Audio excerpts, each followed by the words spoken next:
Hello everybody, welcome back to another video. Today we're going to be looking at a very interesting problem, as you can see right here. The problem is -1 to the power of 1 over I, or aka the ith root of -1.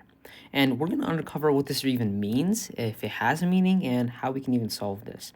So if you didn't know, if I have the square root of a number a, I can write this as a to the power of 1/2. That's how the fractional exponents work.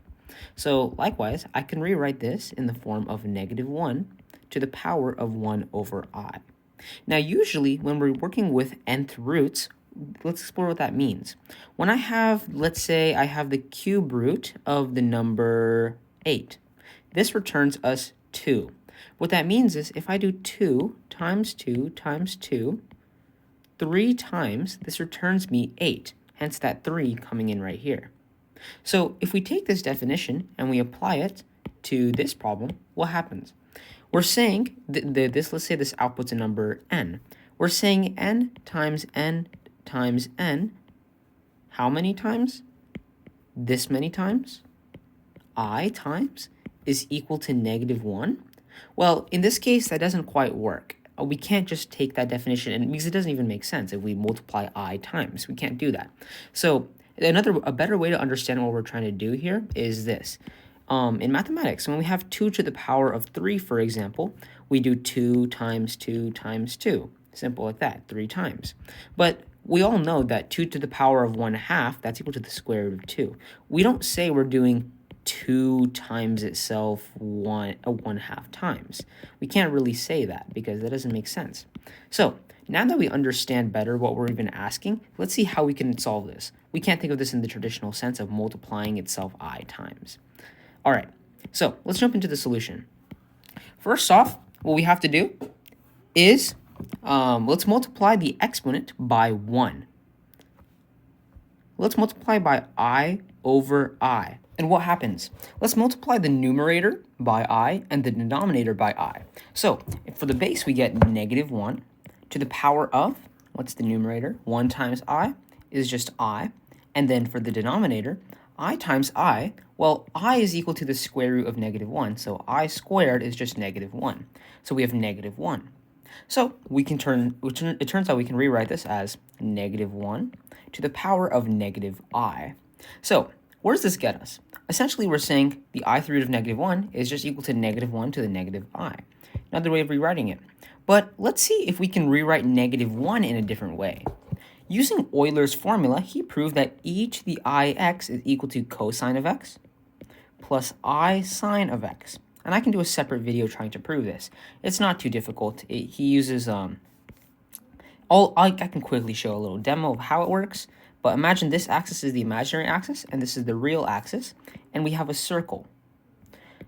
Essentially, he's saying is any point on the circle, this would be cosine of x, given the angle, plus I sine of x, or I sine of x. Technically sine of x, but since this is the imaginary axis, this is in terms of I. So that's all he's saying, and he's saying that e to the ix is equal to the sum of this. And there's a much more in-depth proof of this, but I can go into that another time. So now that we have this definition, how can we rewrite -1? If you were paying attention to my other videos, you'll know that e to the I pi is equal to cosine of pi plus I sine of pi. Sine of pi is equal to 0, so we get rid of this, and that just becomes 0. And that leaves us with e to the I pi is equal to -1. Cosine of pi is -1. So now we have another definition of -1 in terms of e, I, and pi. But let's see what happens when we try to plug this in. So let me move all of this. We have this definition now. So we can furthermore rewrite this entire term as such. This is equal to this definition of -1.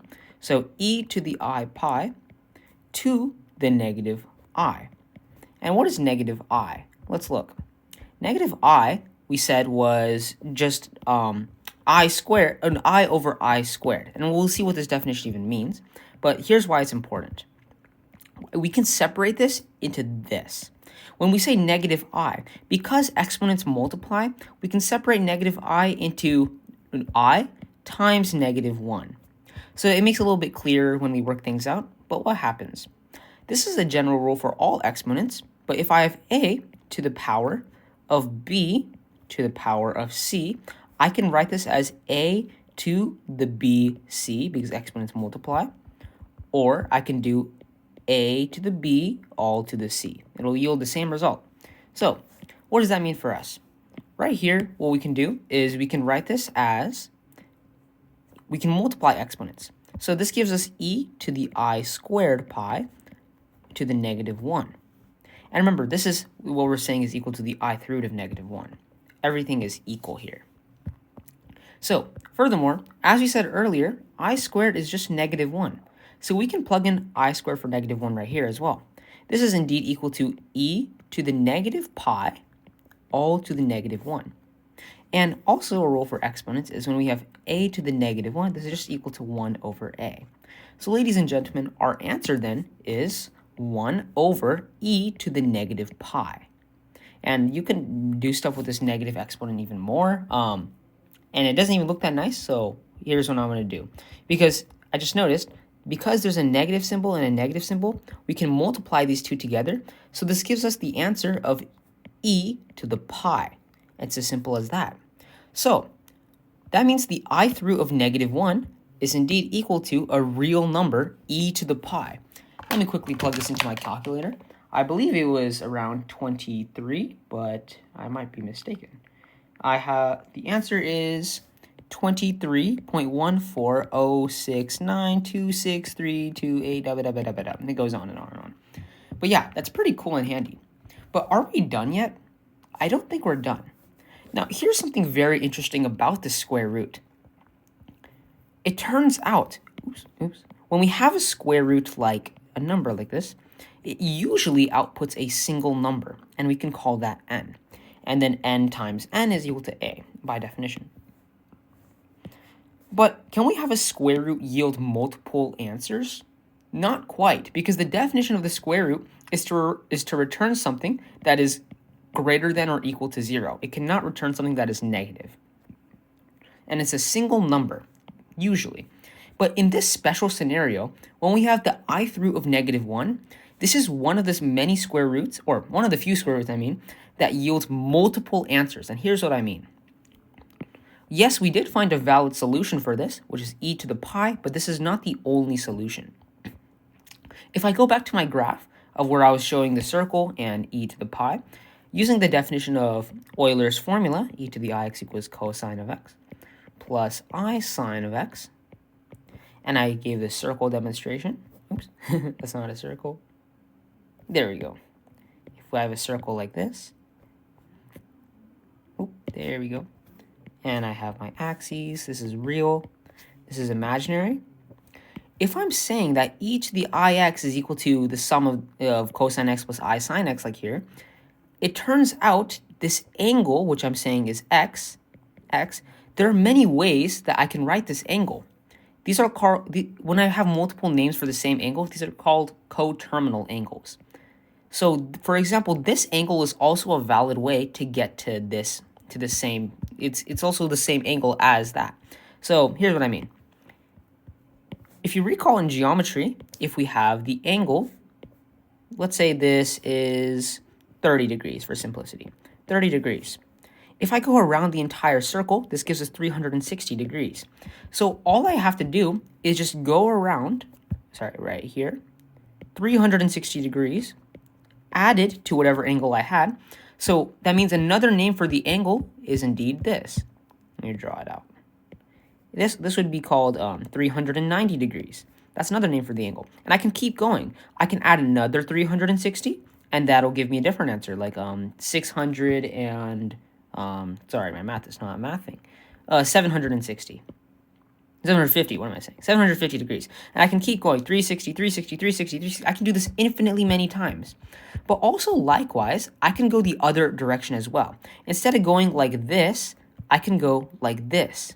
I would subtract 360. So another name for this angle could be negative 330 degrees. Then I can do that again, then again, then again. I can keep going infinitely many times.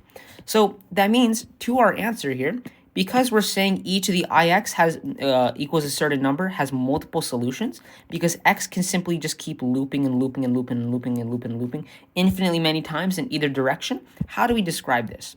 Now, in the example I gave below, we simply use degrees. But in more higher order mathematics like this, we use radians, a different set of angles. I'm sure you know about this. So radians are defined as such. If just quick refresher if you don't know, this is defined as 2 pi radians, and that's all you need to know, meaning that's pi over 2, that is pi, and this is 3 pi over 2, and there's angles in between, and that's where you get the unit circle from. But yeah, it's pretty cool. So what that means is we can write this in a different form. In mathematics, if we have to describe adding 2 pi radians, which is equal to 360 degrees, 2 pi radians, how many times? Let's say I add 2 pi radians once. So this would mean I have an angle x. This is in terms of angles. X is equal to x plus 2 pi radians. But what if I go another time? Another 2 pi radians. Then I go another 2 pi radians. I keep going. So that's why we say plus 2 pi n, or 2n pi, I like to say. 2n pi, where n is strictly an integer. So that's how we describe an angle that either goes, the different names for the coterminal angles that loop many, many times in either direction. So what that means is for our answer of e to the pi, that's not our only square root of negative, or not only the ith root of -1. The multiple roots, if I write this here, the ith root of -1 is equal to e to the pi, comma, e to the 3 pi, because I'm adding 2 pi, e to the 5 pi, and etc. This goes on infinitely. This keeps going on and on. So how do we write this in a concise way? We can say the ith root of -1 is equal to e to the pi plus 2n pi, where n is an integer. So that's our entire answer. This is one of the few square roots that yields a set of multiple, or actually infinitely many answers instead of just one answer, which is extremely cool. And you never think to get that from a root. So yeah, I hope you enjoyed this video. And if there are any other questions, leave them in the comments below. I'll address as many as I can. Yeah, let me know if you guys want to see more videos like this. Thank you guys. See ya.